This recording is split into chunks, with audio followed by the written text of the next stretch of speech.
Débarrassant, je ne veux pas un enfant, dit le PDG millionnaire. 3 ans plus tard, il la vit avec des triplés et ne put pas bouger. Salut ma belle famille. Bienvenue de retour à la famille de Monsieur Peter. Que le Tout-Puissant revête chaque femme de paix qu'aucune tempête ne peut voler, de force qui ne s'incline jamais, et de grâce qui ne se fane jamais. Que vos mains ne se lassent jamais de faire le bien, et que chaque cicatrice devienne preuve des batailles que vous avez conquises. Vous êtes l'aube après une longue nuit, la prière qui n'abandonne jamais, et l'amour qui ne se tarit jamais. Que votre cœur reste entier, votre foi intacte, et votre lumière à jamais inébranlable. Ma précieuse famille, souvenez-vous que votre courage est le miracle de quelqu'un d'autre. Un like est une prière chuchotée. Un commentaire est un lien renouvelé dans la foi. C'est mission 1000 likes pour chaque femme qui s'est relevée après avoir été brisée, qui a souri à travers la douleur, qui croit toujours en l'amour. Si votre cœur bat avec espoir, likez cette vidéo. Si votre âme marche dans la foi, commentez. Je suis avec Monsieur Peter. Le chèque atterrit sur la table en verre entre eux comme une condamnation à mort. 6-0 qui étaient censés effacer 3 mois de promesses et un futur qui n'existerait jamais. Les mains de Sandra Astella tremblaient alors qu'elle fixait le morceau de papier, son reflet déformé dans la surface polie en dessous. Le bureau du penthouse se sentait comme une cage maintenant. Tout ce verre et cet acier et ce cuir coûteux soudainement suffocant. Elle avait répété ce moment dans le miroir pendant 3 jours, pratiquant différentes manières de lui dire, imaginant sa surprise fondant en joie, peut-être même des larmes. Au lieu de cela, Tony Nelson se tenait dos à elle, regardant les lumières de la ville étalées en dessous comme des diamants éparpillés, son silence plus dévastateur que n'importe quel mot. Cela résout tout. Sa voix était plate, corporative, le même ton qu'il utilisait lors des réunions du conseil d'administration en discutant des pertes trimestrielles. L'argent couvre la procédure, les frais de déménagement, et assez pour que tu recommences à neuf ailleurs, quelque part loin d'ici. Sandra pressa sa paume contre son estomac, toujours plat mais tenant 3 vies dont elle ne savait même pas encore l'existence. Je pensais que tu voudrais savoir. Je pensais qu'après tout ce dont nous avons parlé, toutes ces nuits où tu as dit que tu étais fatigué de vivre pour tout le monde, que peut-être cela pourrait être différent. Tony se tourna alors, et son visage était le visage d'un étranger. Parti était l'homme qui traçait sa mâchoire dans l'obscurité et chuchotait à propos de l'évasion, à propos de la liberté, à propos de construire quelque chose de réel. C'était l'héritier de Nelson Industries, le fils qui avait été préparé depuis l'enfance à valoriser l'héritage sur l'amour. Le profit sur les gens, tu t'es trompé. Il se déplaça vers son bureau, redressant des papiers qui n'avaient pas besoin d'être redressés, ses mouvements précis et contrôlés. J'ai des responsabilités, Sandra. La santé de mon père décline. La fusion avec Ashford Banking dépend de mes fiançailles avec Vivian. Le conseil s'attend à de la stabilité, pas à un scandale. Scandale, Sandra répéta le mot comme s'il avait le goût du poison. C'est ce que c'est pour toi. C'est ce que je suis. Ne rende pas cela émotionnel, la mâchoire de Tony se serra. Nous avons toujours été clairs sur ce que c'était. Je ne t'ai jamais rien promis de permanent. Le mensonge resta suspendu dans l'air entre eux, si évident que Sandra faillit rire. Elle se rappela chaque promesse, chaque confession chuchotée, chaque moment où il prétendait être quelqu'un capable de choisir l'amour sur le devoir. Pendant 8 mois, elle avait cru la performance, avait pris sa rébellion temporaire pour une transformation permanente. Tu m'as dit que tu m'aimais. Sa voix se brisa sur le mot, se haïssant pour la faiblesse. Il y a 2 semaines dans cette chambre d'hôtel, tu as dit que tu ne pouvais pas imaginer ta vie sans moi. J'ai dit ce que tu avais besoin d'entendre. Les mots de Tony étaient chirurgicaux, conçus pour couper net. Tu es belle, Sandra. Tu m'as fait me sentir vivant pendant un moment. Mais cela n'allait jamais se terminer d'une autre manière. J'épouse Vivienne dans 6 mois. Les contrats sont signés. Les annonces sont programmées. Cet enfant compliquerait tout. Cet enfant. Sandra se leva, ses jambes supportant à peine son poids. Tu continues de dire cela comme si c'était un objet.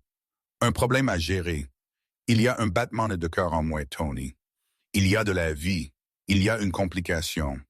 Il ramassa le chèque, le lui tendant comme une transaction commerciale. Prends l'argent.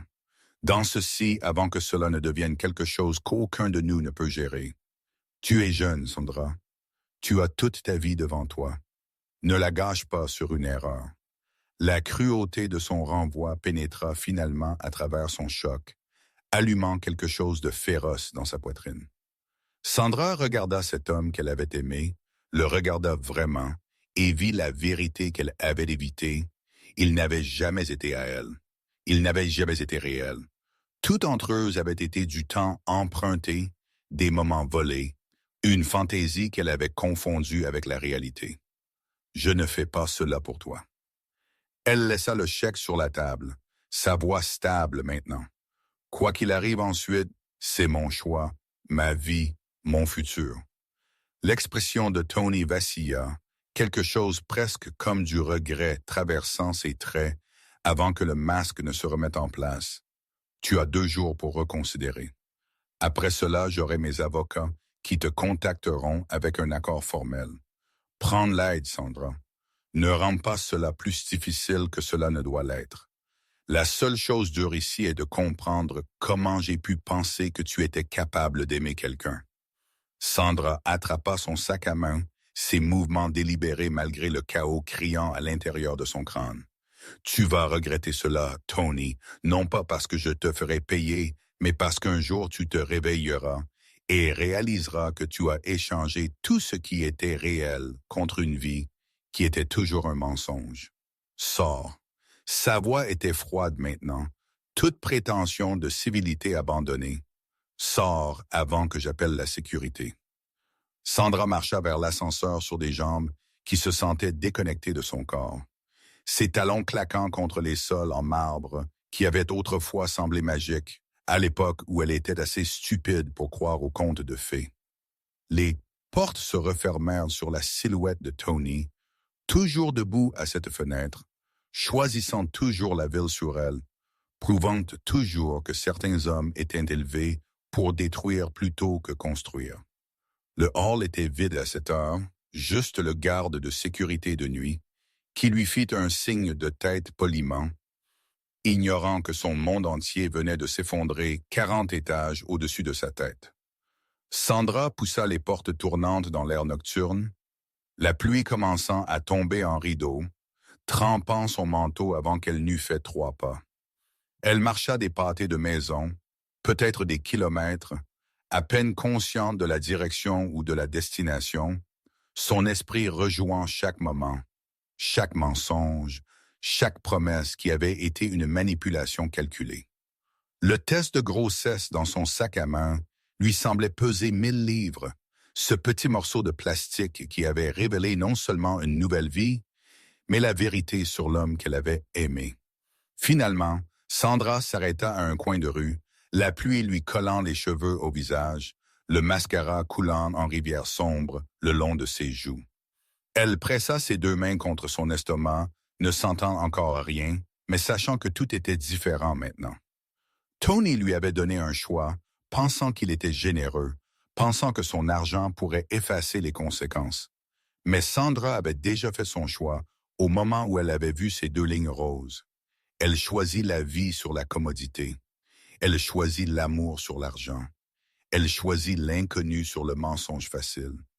Nous allons survivre à cela, chuchota-t-elle à la vie grandissant en elle, sa voix féroce malgré les larmes. Je ne sais pas comment, mais nous le ferons. Et un jour il va voir ce qu'il a jeté, et cela le détruira. La pluie tomba plus fort, emportant les dernières traces de la femme qui était entrée dans ce bureau de penthouse, laissant quelqu'un de nouveau, quelqu'un de plus plus fort, quelqu'un qui comprenait que les choix les plus difficiles étaient souvent les seuls vrais. Chapitre 2. La disparition. Sandra disparut comme la fumée disparaît, graduellement et puis tout d'un coup, laissant derrière tout ce qui la connectait au monde de Tony Nelson. L'appartement de luxe qu'il payait resta vide, sa clé laissée sur le comptoir sans mots, sans adresse de réexpédition, juste l'absence. Son travail à la galerie se termina par un bref courriel de démission, professionnel et froid, ne leur donnant rien à questionner ou à suivre. Les amis qui la connaissaient comme la petite amie de Tony trouvèrent son numéro déconnecté, ses comptes de médias sociaux supprimés, son empreinte numérique entière effacée comme si elle n'avait jamais existé. Le trajet en bus jusqu'à la maison de sa tante prit 8 heures, serpentant à travers des paysages qui se transformèrent de l'étalement urbain à la beauté rurale, chaque kilomètre mettant de la distance entre elle et la vie qui avait implosé. Sandra pressa son front contre la fenêtre, regardant les villes passer en flou, se sentant comme si elle muait, devenant quelqu'un de nouveau par nécessité. Son téléphone vibra à plusieurs reprises pendant la première heure, le nom de Tony clignotant sur l'écran jusqu'à ce qu'elle l'éteigne finalement et le jette dans une poubelle à une aire de repos. Quoi qu'il veuille le dire maintenant, quelles que soient les excuses ou les menaces ou les paiements finaux qu'il veuille lui offrir, elle ne voulait pas les entendre. La maison de Rosalind apparut exactement comme Sandra se souvenait des visites d'enfance. Un petit cottage à 3 pâtés de maison de l'océan, peinture bleue patinée, et un jardin qui poussait sauvage avec des herbes et des fleurs. Sa tante se tenait sur le porche avant même que Sandra ne frappe, comme si un instinct l'avait averti que la famille rentrait à la maison brisée et ayant besoin d'abri. Enfant, entrez ici avant que tu ne t'effondres. Rosalind tira Sandra à l'intérieur. Ses mains fortes et chaudes, sentant la lavande qu'elle cultivait dans des pots en argile. Tu as l'air d'être morte et réchauffée.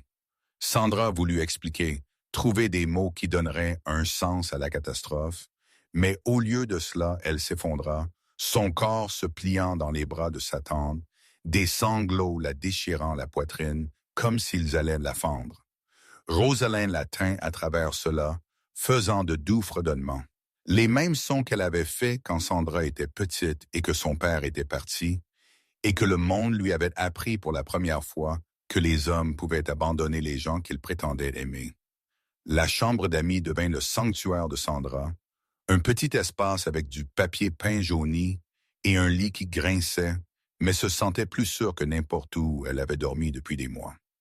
Cette première nuit, allongée dans l'obscurité avec les sons de l'océan dérivant à travers la fenêtre ouverte, Sandra se laissa ressentir tout le poids de ce qui s'était passé. La trahison de Tony n'était pas seulement à propos de la grossesse.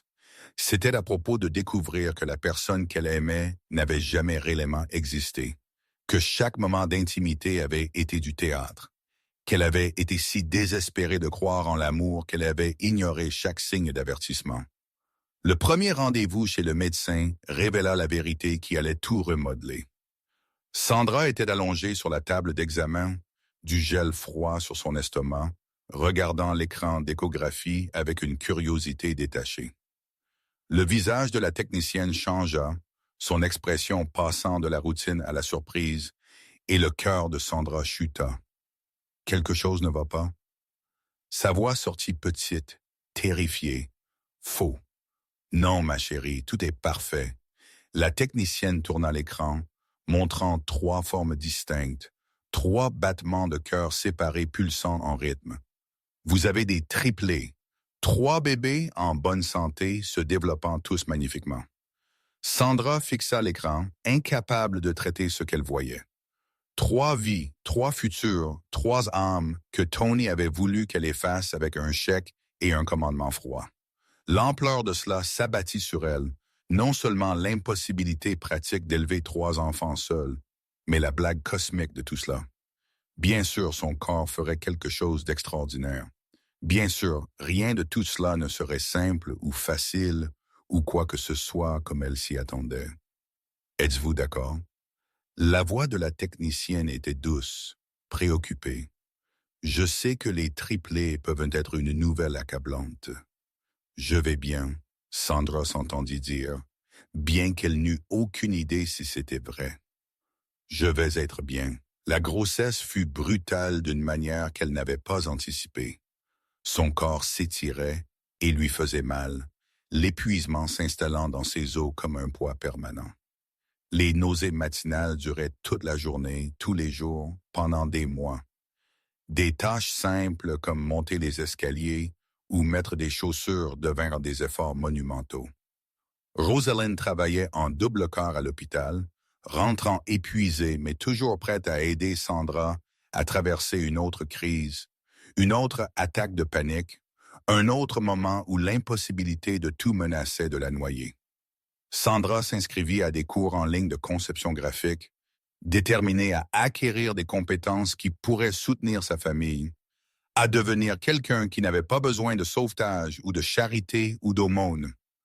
Tard le soir, quand les bébés donnaient des coups de pied et roulaient en elle travaillait sur des devoirs, s'enseignant des programmes et des techniques, construisant un portfolio à partir de rien. Le travail lui donna un but au-delà de la survie, lui rappela qu'elle était toujours capable de créer quelque chose de beau même au milieu du chaos. Elle leur parlait constamment, à ses 3 vies partageant son corps, leur racontant des histoires sur l'océan et sa grand-mère, qui lui avait appris que la force n'était pas quelque chose que l'on trouvait, mais quelque chose que l'on décidait d'être. Elle ne mentionna jamais leur père, comme si le silence pouvait l'effacer de leur histoire, bien que parfois elle se réveillât de rêves où Tony était là. Regardant son ventre grossir, son visage tordu de regret, le travail vint tôt. Son corps décidant que 7 mois étaient insuffisants pour porter 3. Sandra était terrifiée alors qu'on la précipitait à l'hôpital, Rosalind lui tenant la main, la guidant à travers des contractions qui lui semblaient déchirer son corps. Le monde se brouilla en douleur et panique et lumière vive, des voix lui disant de pousser, de respirer, de tenir bon encore un peu plus longtemps. Puis le premier cri perça tout, aigu et indigné et parfait. Puis le second, plus doux mais tout aussi insistant. Puis le troisième, un gémissement qui ressemblait à de la fureur d'être forcé dans le monde froid. Ils placèrent 3 minuscules humains sur la poitrine de Sandra, chauds et humides et incroyablement réels, et rien d'autre dans l'univers n'importait plus. Quels sont leurs noms? Une infirmière planait à proximité, son presse-papier prêt. Sandra baissa les yeux sur 3 visages parfaits, 3 vies qu'elle avait choisies, 3 âmes qui lui appartenaient à protéger et à aimer et à élever. Lorelai, elle toucha les boucles sombres du premier bébé. Amélie, chuchota-t-elle à la tranquille aux yeux sérieux. Et Caspian, elle sourit au plus petit, qui pleurait encore comme s'il avait des opinions sur toute cette situation. La première année passa dans un flou de nuits blanches et de besoins constantes. 3 nourrissons avec des tempéraments différents, nécessitant des approches différentes. Lorelai était exigeante et bruyante, faisant savoir au monde immédiatement quand elle était malheureuse. Emily était attentive et calme, presque étrangement autonome. Caspian était sensible et collant, ayant besoin d'une réassurance constante qu'il était en sécurité et aimé. Sandra apprit à fonctionner sur des fragments de sommeil, à nourrir 3 bébés à peine conscientes, à somehow garder tout le monde en vie alors qu'elle se sentait mourir elle-même. Rosalind devint sa bouée de sauvetage, lui apprenant à gérer le chaos, à trouver des moments de joie dans l'épuisement, à se souvenir que cette situation impossible était aussi un miracle. Elles développèrent des routines, des systèmes, des manières de survivre chaque jour et puis le suivant, et puis celui d'après. L'entreprise de design de Sandra grandit lentement, le bouche à oreille apportant des clients, son travail s'améliorant à mesure qu'elle trouvait sa voie, son style, sa perspective unique façonnée par la lutte. Pour leur 3e anniversaire, les triplés étaient devenus des personnes entières avec des personnalités distinctes qui remplissaient chaque recoin de sa vie. Lorelai était féroce et protectrice, se plaçant toujours entre ses frères et sœurs et tout ce qui les effrayait, sa confiance parfois terrifiante. Emily était calme et observatrice, voyant des choses que les autres enfants manquaient, ses dessins montrant déjà un talent qui semblait venir de nulle part. Caspian était doux et émotif, pleurant aux histoires tristes, collectionnant des trésors de la plage, donnant des câlins qui donnaient l'impression qu'il voulait fusionner les âmes. Sandra avait bâti une vie à partir de la destruction, avait survécu à ce qui aurait dû la détruire, avait créé de la beauté à partir de la trahison. Elle pensait rarement à Tony maintenant, s'était entraînée à cesser de se demander s'il regrettait un jour son choix, s'il pensait un jour à ce qu'il avait jeté. La colère s'était refroidie en quelque chose d'autre, non pas le pardon, mais l'absence. Un espace vide où il vivait autrefois dans ses pensées. Puis le courriel arriva. Une invitation à une grande conférence de design dans la ville qu'elle avait fui. Une opportunité qui pourrait transformer sa petite entreprise en quelque chose de réel et de durable. Sandra fixa l'écran, son curseur planant au-dessus du bouton de suppression, sachant que revenir en arrière signifiait affronter des fantômes, risquant la paix qu'elle avait lutté si fort pour construire.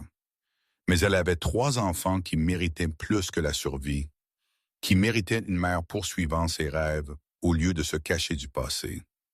Sandra cliqua sur accepter l'invitation, son cœur battant de peur et de détermination, comprenant que certaines confrontations étaient inévitables, que courir pour toujours n'était pas la même chose que guérir. Chapitre 3, la collision, la ville s'était transformée dans 3 ans. Ou peut-être que c'était Sandra qui s'était transformée et que la ville était juste différente à travers ses nouveaux yeux.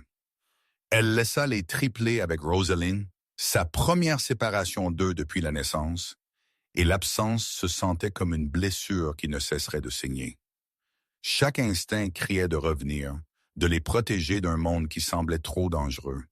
Mais Rosalind l'avait pratiquement poussé dans le bus, insistant sur le fait que Sandra en avait besoin de se souvenir qui elle était au-delà de mère, au-delà de survivante.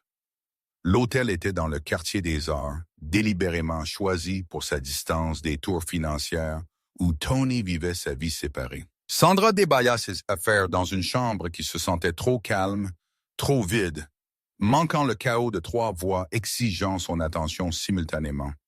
Elle s'était préparée à cette conférence comme à une bataille, recherchant les participants, planifiant son approche, déterminée à trouver des clients qui pourraient élever son entreprise au-delà des boutiques locales et des petits contrats. Le premier jour fut accablant, des centaines de designers se disputant l'attention, tous brillants et confiants, d'une manière qui fit que Sandra se sentit comme une imposteur. Mais elle surmonta l'inconfort, se forçant à réseauter, à présenter, à prétendre qu'elle appartenait à ces espaces. Au 2e jour, elle avait trouvé son rythme, découvert que son travail parlait de lui-même, que la survie lui avait donné une perspective à laquelle la plupart de ces artistes privilégiés ne pourraient jamais accéder. Jasmine Park apparut comme une prière exaucée, une galeriste de Seattle qui s'arrêta devant l'exposition du portfolio de Sandra et regarda réellement, étudia vraiment chaque pièce au lieu du regard poli que la plupart des gens offraient. Elle était vive et drôle, son histoire de succès impliquant de multiples échecs avant qu'elle ne perce finalement. Et elle dit à Sandra que le talent était bon marché, mais que la perspective était inestimable. Et Sandra avait les deux. J'ai besoin d'un relooking complet. Jasmine sortit son téléphone, montrant à Sandra son logo actuel, un design générique qui ne disait rien de la mission de sa galerie. Je veux quelque chose qui capture la résilience, la beauté émergeant de la lutte, l'art comme survie. Peux-tu faire cela? Le cœur de Sandra s'accéléra, reconnaissant l'opportunité, la porte s'ouvrant. Je peux faire cela. Elles parlèrent pendant des heures, la conversation évoluant du professionnel au personnel, Jasmine partageant sa propre histoire de construire quelque chose à partir de rien, de refuser de laisser l'échec la définir. Au moment où elles se séparèrent, Sandra avait un contrat qui paierait plus qu'elle n'avait gagné pendant toute l'année précédente. Validation qu'elle était réellement douée pour cela, qu'elle pouvait construire une carrière et pas seulement survivre. En marchant vers son hôtel ce soir-là, Sandra sentit quelque chose bouger en elle. Une reconnaissance qu'elle n'avait pas seulement survécu, mais commençait à s'épanouir. La rue était bondée de gens se dirigeant vers des restaurants et des bars. La ville vivante de possibilités. Et elle était si perdue dans ses pensées qu'elle ne remarqua pas l'agitation devant elle avant d'y être presque arrivée. Des flashs crépitèrent, des gardes de sécurité créèrent un périmètre, et puis elle entendit sa voix, cette cadence familière qui hantait encore occasionnellement ses rêves. Tony Nelson se tenait devant un restaurant chic, entouré d'hommes en costumes coûteux, leur rire aigu et exclusif, célébrant quelque chose qui impliquait probablement des millions de dollars et des décisions qui affectaient des milliers de vies. Il avait l'air plus vieux, plus dur, ses cheveux touchés de gris, ce qui le rendait en quelque sorte plus distingué au lieu de le vieillir. Le costume qu'il portait coûtait probablement plus que le loyer de Sandra, sa montre attrapant la lumière comme un petit soleil à son poignet. C'était son monde, le pouvoir et le privilège et la richesse décontractée. Et Sandra fut soudain consciente de sa robe d'occasion, de ses chaussures éraflées, de la distance entre leurs univers. Elle aurait dû continuer à marcher, aurait dû disparaître dans la foule avant qu'il ne la remarque, mais quelque chose la fit figer. Peut-être que c'était la fierté, peut-être que c'était le succès qui brillait encore dans sa poitrine grâce au contrat de Jasmine. Peut-être que c'était juste l'épuisement de courir. Leurs regards se rencontrèrent à travers 20 pieds de trottoir bondé. Et Sandra regarda la reconnaissance le frapper comme un coup physique. Le visage de Tony se vida de couleur, sa main agrippant l'encadrement de la porte pour s'équilibrer, sa bouche s'ouvrant mais aucun son émergeant. Les hommes autour de lui continuaient de parler, inconscients du tremblement de terre se produisant dans sa tête. Et Sandra ressentit une satisfaction sauvage à son choc, sa détresse évidente, preuve qu'elle l'avait hanté comme il l'avait hanté. Pendant un instant, aucun d'eux ne bougea, pris dans la gravité de leur histoire partagée. Sandra pouvait voir des questions se former dans ses yeux, des calculs sur quoi dire, comment aborder cela si ses amis regardaient. Avant qu'il ne puisse parler, avant qu'il ne puisse briser la paix qu'elle avait travaillé si dur à construire, Sandra se retourna et s'éloigna. Elle ne courut pas, refusa de lui donner cette satisfaction, juste se déplaça avec une intention délibérée. Ses talons claquant contre le béton, sa colonne vertébrale droite, malgré la panique inondant son système.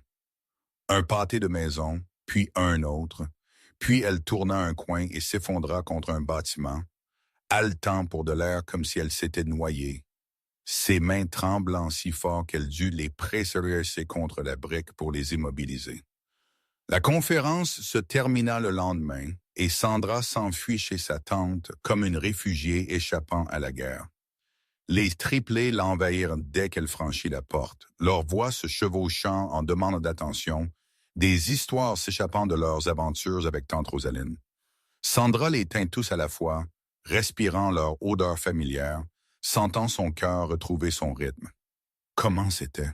demanda Rosaline plus peur, après que les enfants eurent dormi. « Bien, vraiment bien. » Sandra sortit le contrat avec Jasmine, preuve que le voyage avait valu la terreur. « Je l'ai vu cependant, Tony. Juste une seconde. » L'expression de Rosaline se crispa.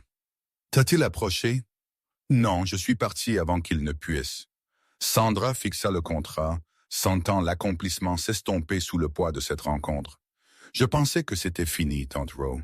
Je pensais avoir dépassé toute cette colère et cette douleur, mais le voir est tout ramené comme si c'était arrivé hier. La guérison n'est pas linéaire, bébé. » Rosaline lui serra la main. « Parfois, de vieilles blessures se rouvrent juste pour nous rappeler qu'elles ont existé. Cela ne veut pas dire que tu n'as pas guéri, juste que tu es humaine. » Sandra voulait croire cela, voulait penser que la rencontre n'était qu'un incident, insignifiant dans le contexte de sa nouvelle vie. Mais 2 semaines plus tard, debout dans le parc pendant que les triplés jouaient sur les balançoires, Elle sentit des yeux sur son dos avec une telle intensité que sa peau picota de conscience. Elle se retourna lentement, sachant déjà ce qu'elle verrait. Tony se tenait à l'entrée de l'aire de jeu, fixant Lorelai et Amélie et Caspian avec une expression qu'elle ne pouvait déchiffrer. Il l'avait trouvée d'une manière ou d'une autre, l'avait traquée, avait envahi l'espace sûr qu'elle avait construit loin de sa portée. Les enfants riaient, complètement inconscients de l'homme qui les regardait, de la connexion biologique qu'aucune des deux parties ne reconnaissait. Les cheveux de Lorelai captaient le soleil de l'après-midi, des boucles sombres rebondissant alors qu'elle poussait ses jambes sur la balançoire. Emily était assise dans ce sol, traçant des motifs avec un bâton, sa concentration absolue. Caspian courait entre eux, sa joie contagieuse, son innocence complète. Sandra regarda Tony les regarder, le vit faire le calcul, compter à rebours jusqu'à cette nuit dans le penthouse, quand il avait essayé de les effacer avec de l'argent et des mots froids. Son visage était une étude en dévastation, la réalisation s'abattant sur lui par vagues, comprenant ce qu'il avait perdu, ce qu'il avait jeté, ce qu'il ne pourrait jamais récupérer.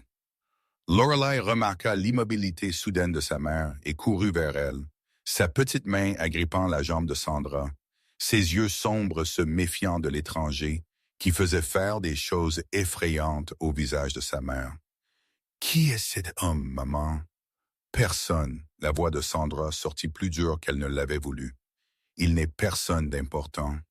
Tony fit un pas en avant, sa bouche s'ouvrant, et Sandra trouva enfin sa voix assez perçante pour couper. « Ne fais pas ça. » Le mot l'arrêta net. « N'ose pas t'approcher d'eux. N'ose pas penser que tu as le moindre droit de les regarder, de les connaître, d'exister dans leur monde. Tu as fait ton choix il y a 3 ans. » Vis avec. Elle attrapa la main de Lorelai, appela Amélie et Caspian et s'éloigna du parc de Tony, de la confrontation qu'elle n'était pas prête à avoir. Derrière elle, elle pouvait sentir sa présence, pouvait imaginer son visage tordu par des émotions qu'il n'avait aucun droit de ressentir, pouvait sentir le début de quelque chose qu'elle avait craint depuis le moment où elle avait choisi de les garder.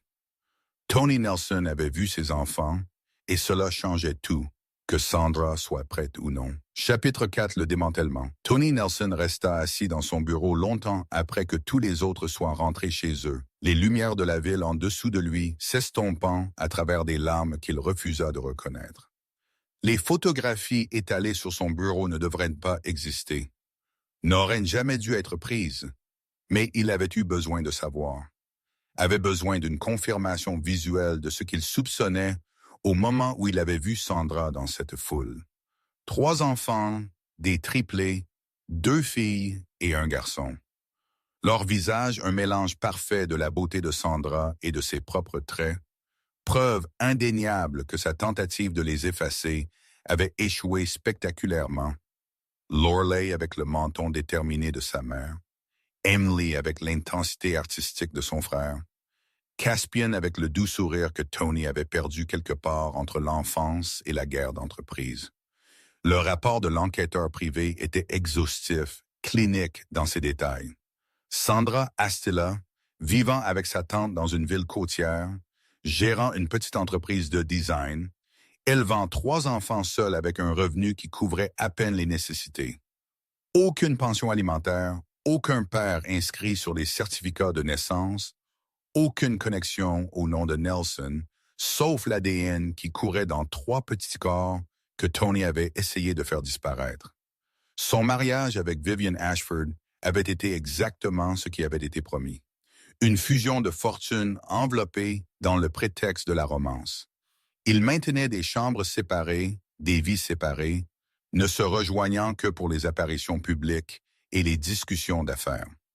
Vivienne se concentrait sur sa carrière de conservatrice d'art, organisant des événements caritatifs qui amélioraient leur statut social, tandis que Tony s'enterrait dans le travail, étendant Nelson Industries sur les marchés internationaux, obtenant l'approbation réticente de son père. Il n'avait pas d'enfant, n'aurait jamais d'enfant. Un accord conclu avant le mariage que Tony avait accepté avec soulagement. Vivian n'avait aucun intérêt pour la maternité, ses ambitions étant centrées sur la construction de son propre héritage, et Tony s'était convaincu qu'il était également désintéressé. Sauf que maintenant il savait que 3 enfants existaient dans le monde, ces enfants grandissant sans lui. Et le vide qu'il avait toujours attribué au succès avait soudain un nom. La culpabilité était suffocante, non seulement pour ce qu'il avait fait à Sandra, mais pour ce qu'il s'était volé à lui-même. 3 ans d'anniversaire et de premiers mots et de jalons qu'il ne pourrait jamais récupérer. 3 vies qui ne connaissaient pas son nom, ne savaient pas qu'elles avaient un père qui restait éveillé la nuit à regarder leurs photographies comme un homme possédé. Son père lui aurait dit d'oublier, de laisser les désastres dormants en paix, de protéger le nom de famille du scandale. Mais l'opinion de son père perdait du pouvoir sur les décisions de Tony depuis des mois maintenant. Depuis qu'il avait réalisé que la poursuite de l'héritage lui avait coûté tout ce qui était authentique dans sa vie. L'empire semblait creux, le succès insignifiant. Chaque réalisation entachée par la connaissance qu'il avait sacrifié le véritable amour pour l'approbation d'entreprise.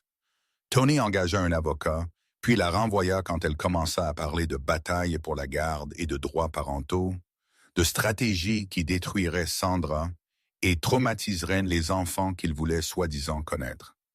Il tenta de se sortir de cette obsession, de se convaincre que se montrer maintenant ne ferait que causer des dommages, qu'il avait perdu tout droit quand il avait dit à Sandra de s'en débarrasser. Mais la voix dans sa tête, insistant sur le fait qu'il méritait de connaître ses enfants, était plus forte que la raison, plus forte que la conscience, plus forte que les signes d'avertissement clignotants que cela concernait ses besoins et non leur bien-être. Tony ne pouvait pas voir au-delà de son propre désir soudain de paternité, ne pouvait pas examiner pourquoi 3 ans d'indifférence s'étaient transformés en un besoin désespéré, ne pouvait pas se demander si perturber leur paix était cruel ou juste égoïste. Il conduisit jusqu'à la ville côtière sans plan, se disant qu'il voulait juste voir où ils vivaient, comprendre leur monde, donner un sens à la vie qu'il avait rejetée. La maison de location de Sandra était petite et patinée, un vélo avec des roulettes sur le porche, des dessins d'enfants scotchés aux fenêtres, des preuves de vie et d'amour, et de tout ce qu'il avait échangé contre un succès froid. Tony regarda depuis sa voiture Sandra faire monter des triplés dans une camionnette, leur voix forte et chaotique, son visage fatigué mais content d'une manière qu'il n'avait jamais atteinte. Elle avait l'air différente, plus forte, plus elle-même qu'elle ne l'avait été pendant leur relation. À l'époque, elle avait été douce et désireuse de plaire, se modelant pour s'adapter à son monde. Maintenant, elle se déplaçait avec autorité, complètement à l'aise dans son rôle. Une femme qui avait survécu à sa trahison et construit quelque chose de beau à partir des décombres. Il les suivit au parc, restant à distance, regardant les enfants jouer avec une intensité qui semblait probablement troublante. Lorelai était intrépide sur les balançoires, se poussant plus haut qu'il ne semblait sûr, son rire portant à travers l'air de jeu. Emily était assise à part, concentrée sur ses dessins de sable, créant des motifs qui montraient un talent artistique au-delà de son âge. Caspian rebondissait entre ses sœurs, ayant besoin de connexion, cherchant l'approbation, sa sensibilité évidente même à distance. Quand les yeux de Sandra rencontrèrent les siens à travers l'air de jeu, Tony sentit tout le poids de ses choix s'écraser.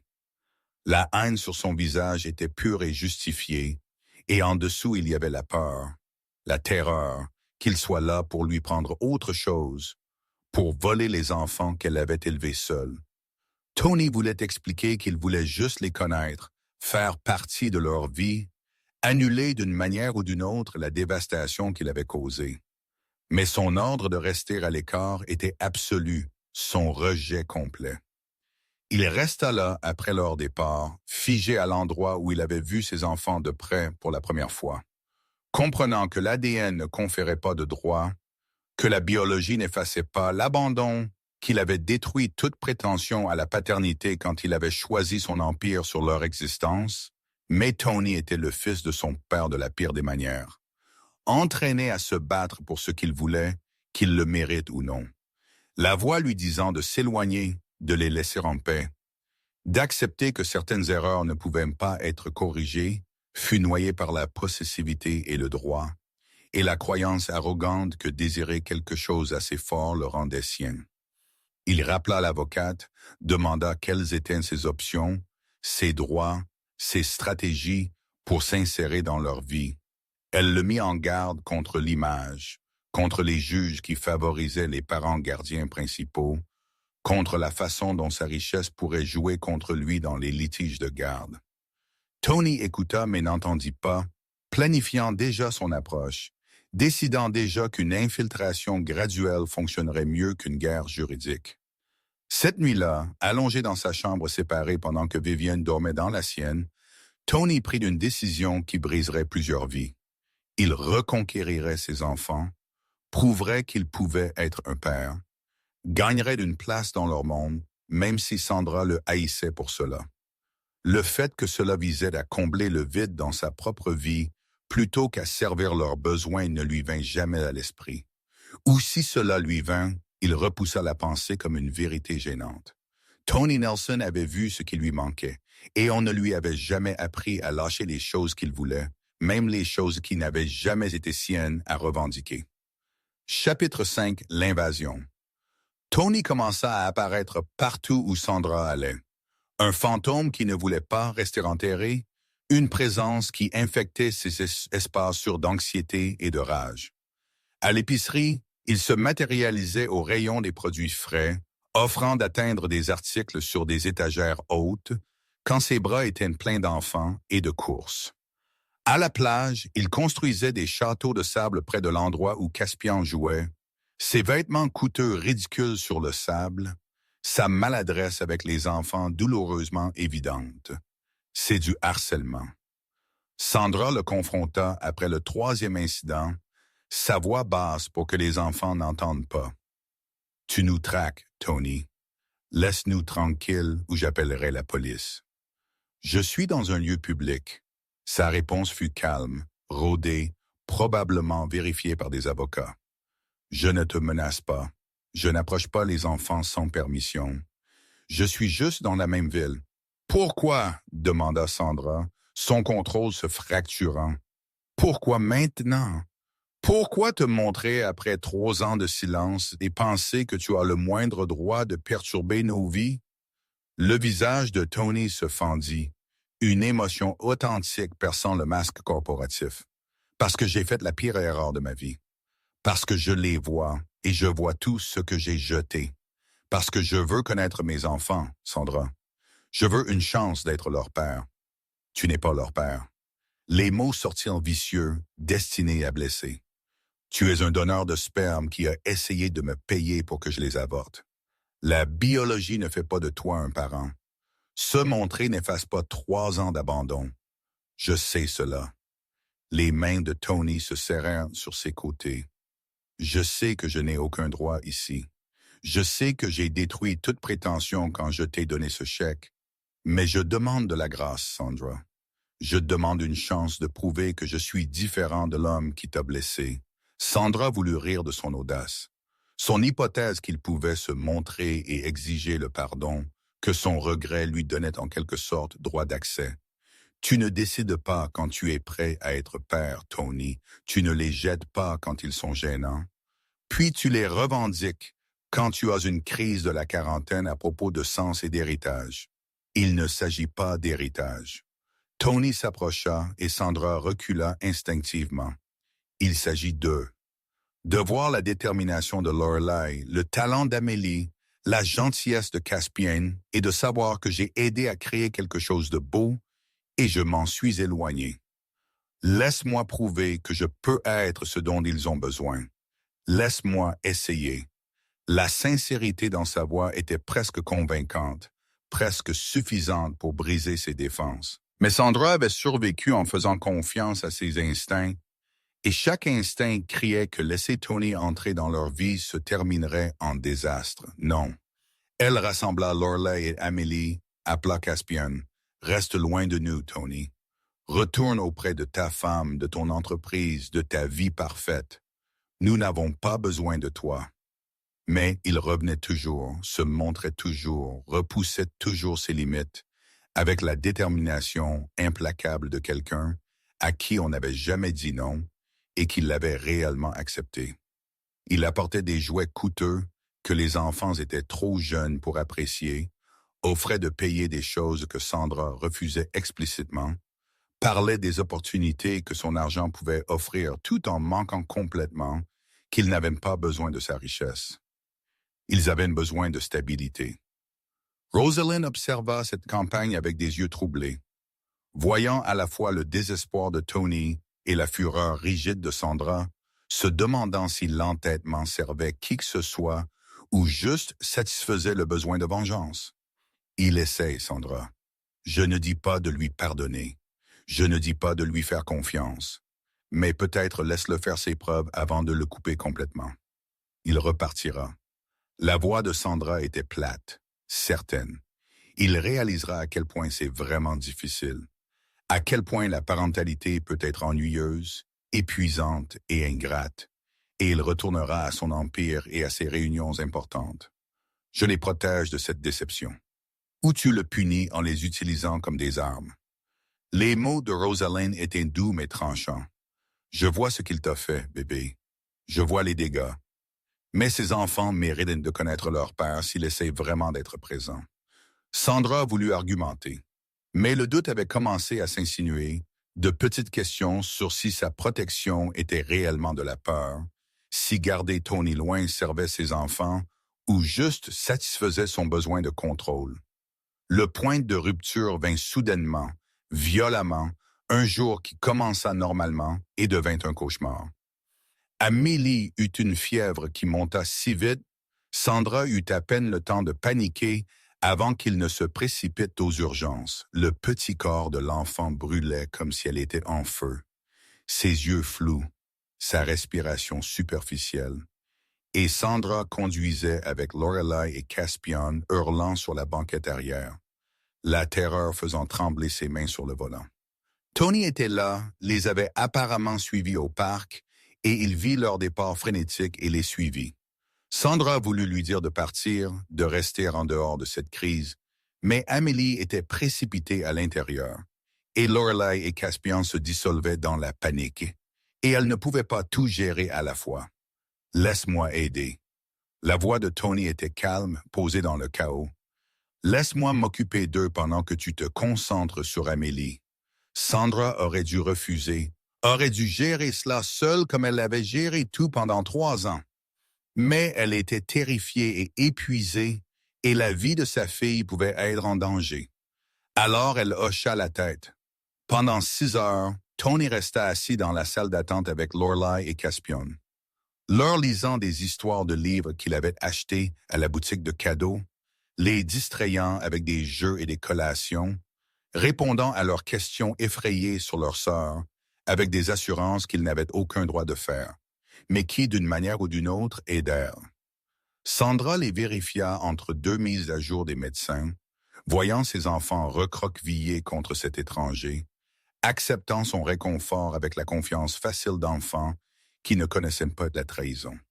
Quand des médecins stabilisèrent enfin Amélie et la libérèrent avec des antibiotiques pour une infection grave, Sandra trouva Lorelai et Caspian endormis dans les bras de Tony, son costume coûteux couvert de taches de chocolat et de larmes, son visage épuisé mais paisible d'une manière qu'elle n'avait jamais vue. Merci. Les mots lui coûtèrent quelque chose, un aveu qu'il avait aidé, qu'il pouvait être utile, que peut-être il n'était pas entièrement le monstre qu'elle en avait fait. Tony leva les yeux vers elle, prenant soin de ne pas réveiller les enfants endormis. « Pouvons-nous parler? Juste 5 minutes, s'il te plaît. » Sandra était trop fatiguée pour se battre, trop émotionnellement brisée pour maintenir ses murs. Alors elle s'assit, gardant une distance entre eux, attendant tout ce qu'il voulait dire. « J'avais tort. » La voix de Tony était rauque, brute. « À propos de tout, de toi, des enfants, de ce qui importait. Je ne m'attends pas à ce que tu me pardonnes, Sandra. Je ne m'attends même pas à ce que tu crois que j'ai changé, mais je te demande une chance de le prouver, de te montrer que je suis sérieux pour être leur père, que ce n'est pas une culpabilité temporaire ou une crise de la quarantaine. Pourquoi devrais-je croire que tu ne repartiras pas? L'épuisement de Sandra l'a rendit honnête. Pourquoi devrais-je risquer leur cœur pour ton arc de rédemption? Parce que je n'ai rien d'autre. La confession de Tony était dévastatrice dans sa simplicité. Mon mariage est un arrangement d'affaires. Ma carrière me semble vide.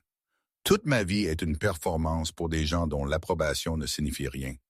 Ces enfants sont la seule chose réelle que j'ai jamais créée. Et je les ai jetés parce que j'étais trop lâche pour choisir l'authenticité sur l'attente. Laisse-moi prouver que je suis différent maintenant. Laisse-moi essayer d'être ce dont ils ont besoin. Sandra le regarda vraiment, et vit quelque chose qu'elle n'avait pas attendu. Du regret sincère, oui, mais en dessous, il y avait une transformation, le genre qui vient du fait de faire face à qui vous étiez et de haïr ce que vous voyez.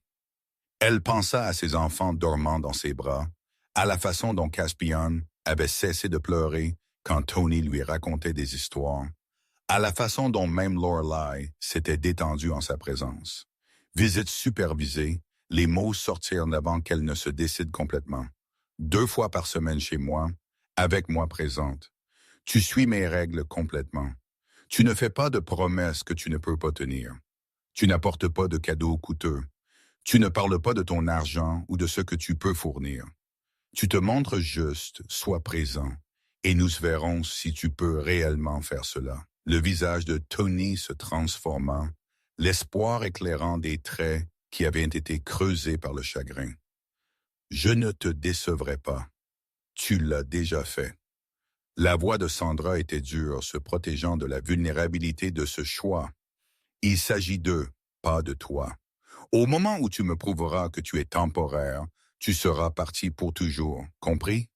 Je comprends. Sandra ne le crut pas, ne lui faisait pas confiance, mais elle était trop fatiguée pour se battre davantage, trop consciente que peut-être les garder séparés servait sa colère plus que leur bien-être. Elle avait fait son choix, ouvert une porte qu'elle ne pouvait pas facilement fermer, et maintenant elle devrait vivre avec ce qui viendrait d'ensuite, que ce soit la guérison ou juste une nouvelle façon de briser. Chapitre 6. Les fissures. La première visite officielle de Tony fut atroce pour toutes les personnes impliquées, les triplés le traitant comme un intrus dangereux, Sandra planant comme un faucon protégeant son nid, Tony lui-même maladroit à chaque interaction avec une gêne douloureuse. Il arriva exactement à l'heure avec rien d'autre que lui-même, suivant les règles de Sandra à la lettre, et s'assit sur le sol où elle l'avait dirigé, attendant que les enfants décident s'il valait leur attention. Lorelai s'approcha la première, son audace masquant la suspicion, se tenant directement devant lui, les mains sur les hanches. « Maman dit que tu veux nous connaître.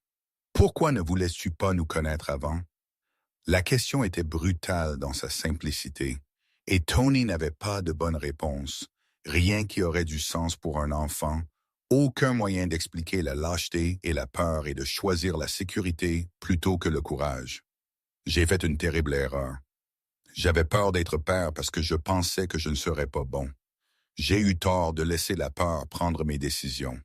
As-tu toujours peur? Les yeux de Lorelai étaient implacables, exigeant la vérité. Terrifiée, l'honnêteté de Tony sembla la satisfaire plus qu'un mensonge confortable ne l'aurait fait. Mais j'essaie quand même. Amélie l'ignora complètement, assise dans son coin avec ses fournitures de dessin, jetant parfois un coup d'œil pour l'étudier comme s'il était un puzzle qu'elle essayait de résoudre. Son silence était plus déroutant que l'interrogatoire de Lorelai. Son jugement retenu mais absolu. Caspian fut celui qui rompit l'impasse, grimpant sur les genoux de Tony après 20 minutes, avec l'affection facile d'un enfant qui aimait sans discernement. « Tu veux voir mes dinosaures? Ils ont des noms et des histoires et tout. » Tony sentit quelque chose se briser dans sa poitrine alors que Caspian s'installait contre lui, petit et chaud et confiant d'une manière que Tony ne méritait pas. L'enfant se lança dans des explications compliquées sur sa collection de jouets, attribuant des mythologies élaborées à des figurines en plastique, et Tony écouta avec une intensité qui n'avait rien à voir avec les dinosaures, et tout à voir avec le fait de s'imprégner de chaque détail de cette personne qu'il avait aidé à créer. Les visites devinrent routinières au cours des mois suivants. Tony, se présentant exactement comme promis, ne demandant jamais plus que ce que Sandra permettait, gagnant lentement des micro-incréments de confiance. Il apprit que Lorelai avait besoin d'explications logiques et de limites fermes, qu'elle respectait l'honnêteté même quand c'était inconfortable. Il découvrit qu'Amélie répondait aux fournitures d'or et à une présence calme, qu'elle se réchaufferait progressivement s'il ne la pressait pas, s'il la laissait donner le rythme. Caspian était le plus facile et le plus difficile, désireux de connexion, mais aussi assez sensible pour capter chaque tension entre les adultes. Sa joie diminuant quand Sandra et Tony échangeaient des mots tranchants ou des silences lourds. Tony commença à apporter du papier à dessin pour Amélie, des livres à chapitres pour Lorelai, de la patience pour Caspian, apprenant leur langue lentement et imparfaitement.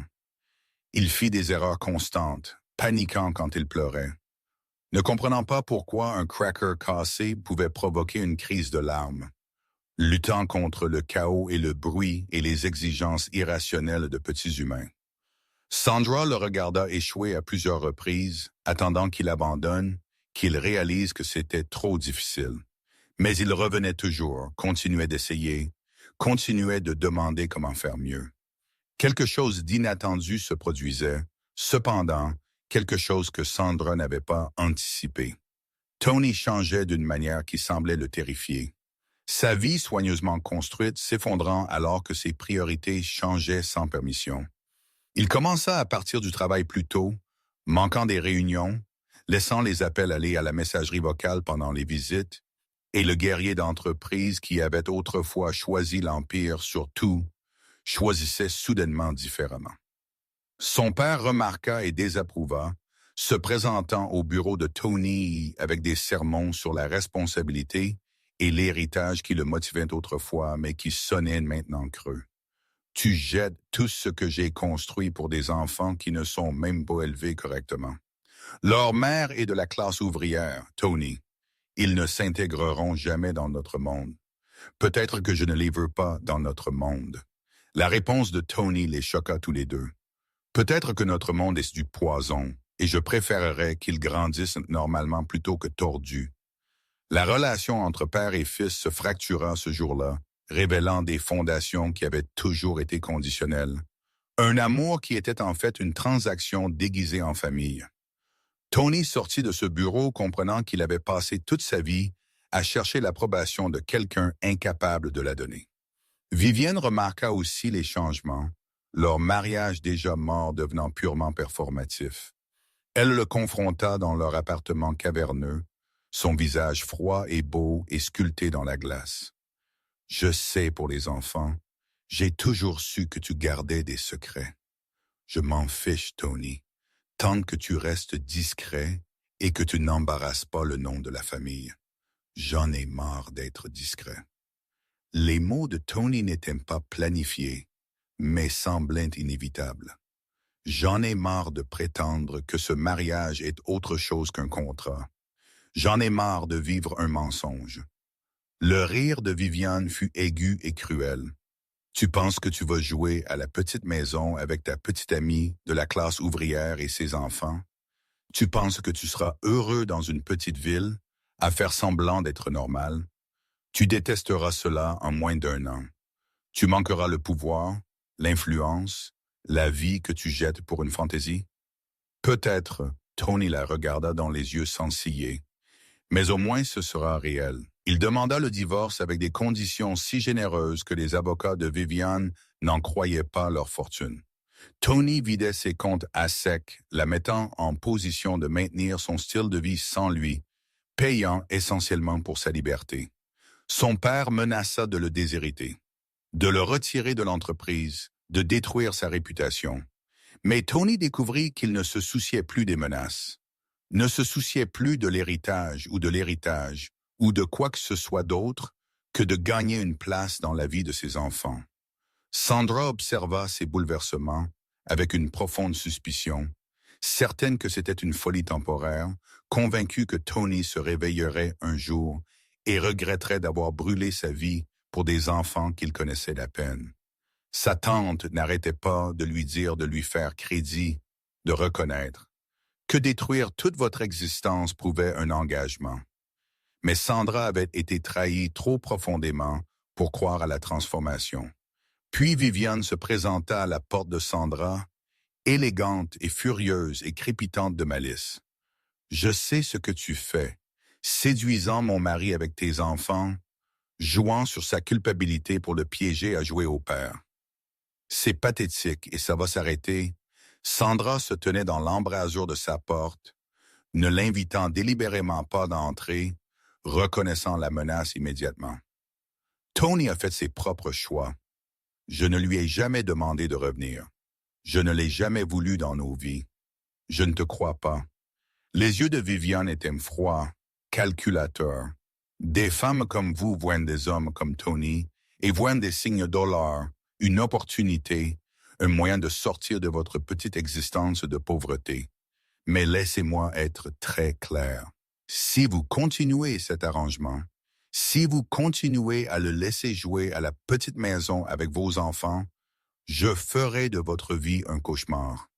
J'ai des ressources que vous ne pouvez pas imaginer, des connexions qui vous enterreront, et je vous dépeindrai comme une chercheuse d'or qui a piégé un homme marié, hors de ma propriété. La voix de Sandra était stable malgré la rage qui secouait ses os. Quels que soient vos problèmes, ils sont avec Tony, pas avec moi. Je n'ai pas détruit votre mariage. Il l'a fait lui-même. Viviane partit avec un dernier avertissement et Sandra resta là, tremblante, comprenant qu'elle avait été naïve de penser qu'il pouvait exister en dehors du monde toxique de Tony, que sa sphère d'influence s'étendait plus loin qu'elle ne l'avait imaginé. Quand Tony arriva pour sa prochaine visite prévue, Sandra le rencontra dehors, ne le laissant pas entrer, son visage dur de décision. « Cela doit cesser. Ta femme était ici à faire des menaces. Ton père nous hait probablement. Tout ton monde s'écroule parce que tu as soudainement décidé que tu voulais être père. Je ne peux pas faire cela, Tony. Je ne peux pas être responsable de la destruction de ta vie. Tu ne détruis rien. » Le visage de Tony était désespéré, effrayé.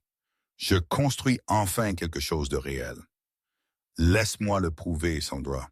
Laisse-moi te montrer que ce n'est pas temporaire. » Non, le mot était final, absolu. Retourne auprès de ta femme. Arrange les choses avec ton père. Sauve ton entreprise. Les enfants s'attachent. Et quand tu partiras inévitablement, cela les dévastera.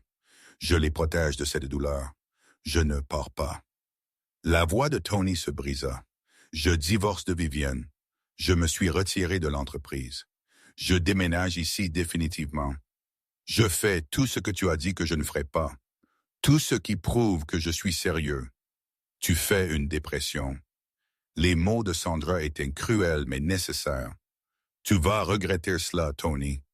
Tu vas te réveiller un jour et me reprocher de t'avoir laissé jeter ta vie.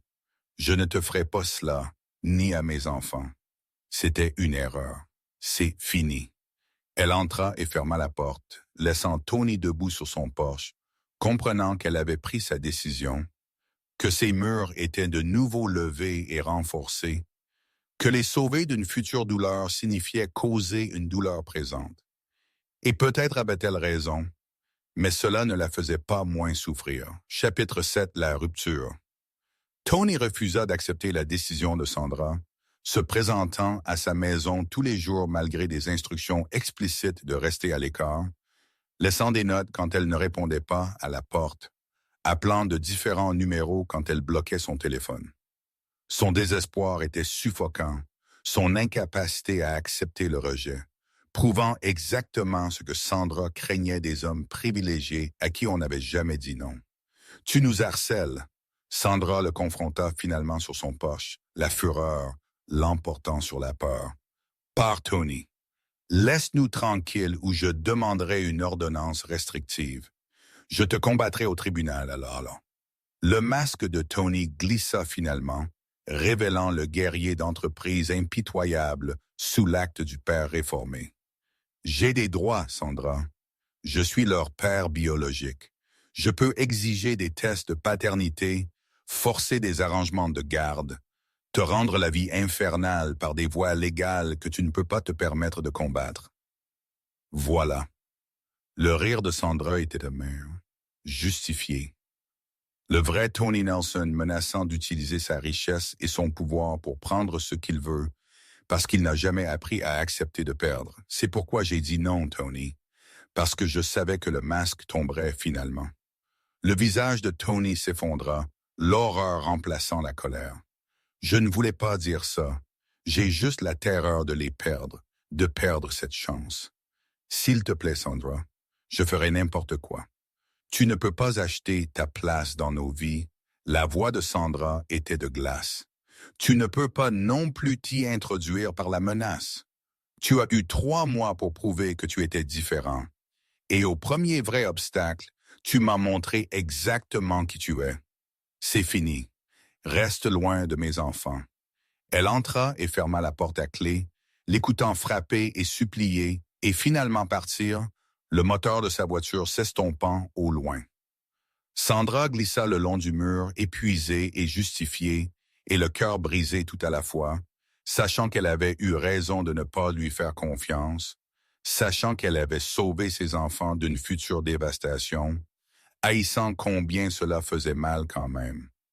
Les enfants sentirent le changement immédiatement, demandant où était M. Tony, pourquoi il ne venait plus.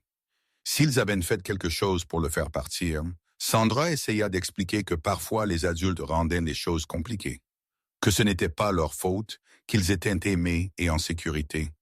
Mais ces explications sonnaient creuses même pour elle-même. Lorelai devint agressif à la maternelle, poussant les autres enfants quand ils s'approchaient trop, testant chaque limite avec une détermination violente. Emily arrêta de dessiner pendant 1 semaine, resta juste assise dans son coin à regarder le vide, son silence plus terrifiant que n'importe quelle crise de colère. Caspian pleura chaque nuit, appelant M. Tony avec un désespoir qui brisa le cœur de Sandra en morceaux de plus en plus petits. Tu les blesses pour le punir. Rosalind ne cacha pas sa déception. Je l'ai observé, Sandra. J'ai vu un véritable changement. J'ai vu un homme faire face à ses démons et essayer d'être meilleur. Tu l'as coupé au premier signe de faiblesse au lieu de le laisser prouver qu'il pouvait se remettre de ses erreurs. Il a menacé de me les prendre. La voix de Sandra était vide. Il a montré ses vraies couleurs. Je les protégeais. Tu te protégeais toi-même. Les mots de Rosalind étaient doux mais dévastateurs.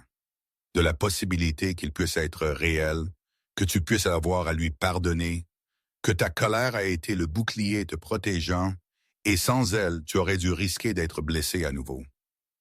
Sandra voulut argumenter mais ne put trouver les mots.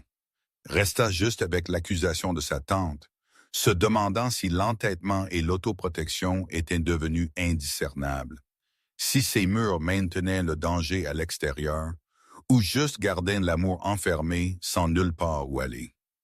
Tony détruisait sa vie avec une précision méthodique, brûlant tous les ponts, coupant tous les liens avec son ancienne existence. Le divorce de Vivian fut finalisé avec une rapidité choquante, ses avocats ravis du règlement qui la laissait riche et libre. Son père se présenta à son appartement avec des ultimatums finaux, exigeant que Tony mette fin à cette folie et revienne à ses responsabilités. Mais Tony lui dit de partir et de ne jamais revenir, comprenant que certaines relations étaient du poison déguisé en famille.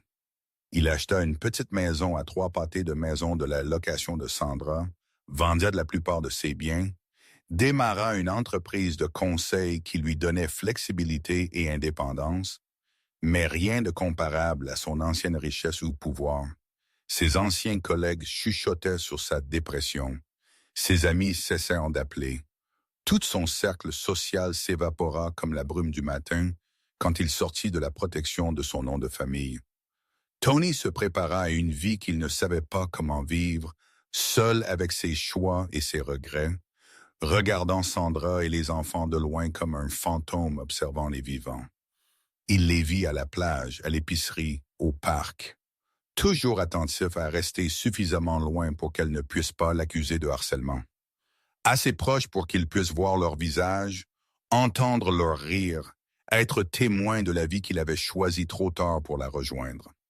Viviane lui envoya une lettre par l'intermédiaire de son avocat, froide et cinglante, et en lui disant qu'il avait jeté tout ce qui était réel pour une fantaisie, qu'il regretterait d'avoir choisi la pauvreté et la médiocrité plutôt que la vie qu'ils avaient construite ensemble, qu'il était un fou qui méritait l'obscurité qui l'attendait.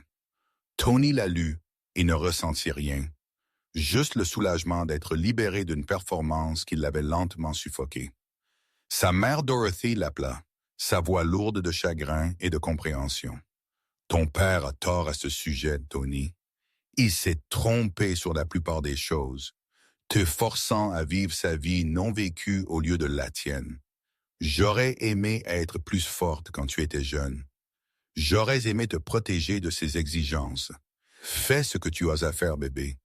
Poursuis ce qui est réel, même si cela te coûte tout. » Sa bénédiction signifiait tout et rien, la validation venant trop tard pour annuler des décennies de dégâts. Tony comprit qu'il était fondamentalement brisé, que le conditionnement de son père l'avait déformé en quelqu'un qui valorisait l'apparence sur la substance, qui choisissait le confort sur le courage, qui détruisait l'amour parce qu'admettre qu'il le voulait lui semblait une faiblesse. Les mois passèrent lentement. Douloureusement, Tony existant dans sa petite maison, faisant son travail de consultant, regardant ses enfants grandir de loin tandis que leur mère reconstruisait les murs qu'il avait brièvement franchis.